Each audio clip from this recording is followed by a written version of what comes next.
starch. Some oil. Oil.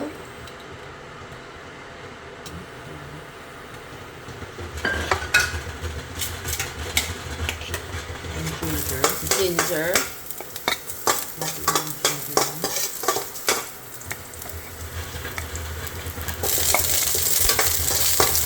Onion.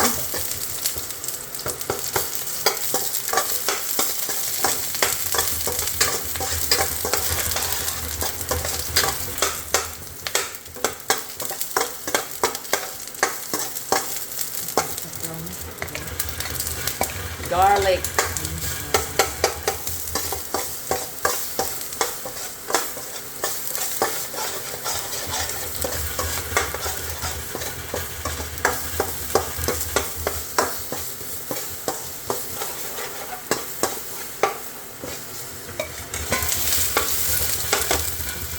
Pepper. Red pepper.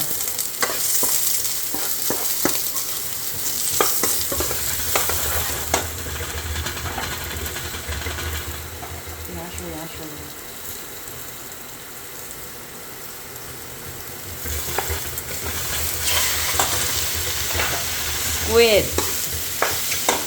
or calamari, and then apple cider vinegar. You can put yung white vinegar for the rinse. About 1 tablespoon or so. That's to make the squid less rubbery. And then oyster sauce.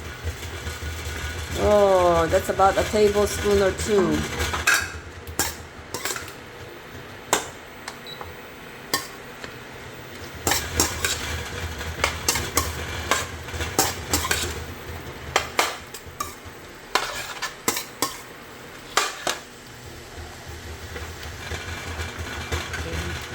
Make some slurry.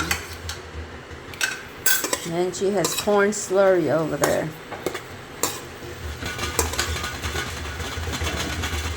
I make this at home if I can find squid. Put some dark soy sauce. And dark soy sauce.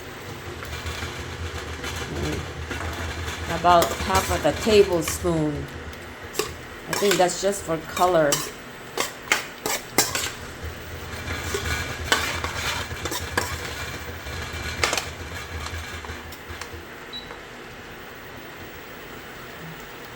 And then, ano yan? Sesame seed oil. So she has a slurry there. Cornstarch slurry with sesame seed oil. She mixed that. And now this is boiling. And it's done. She dumped that in there.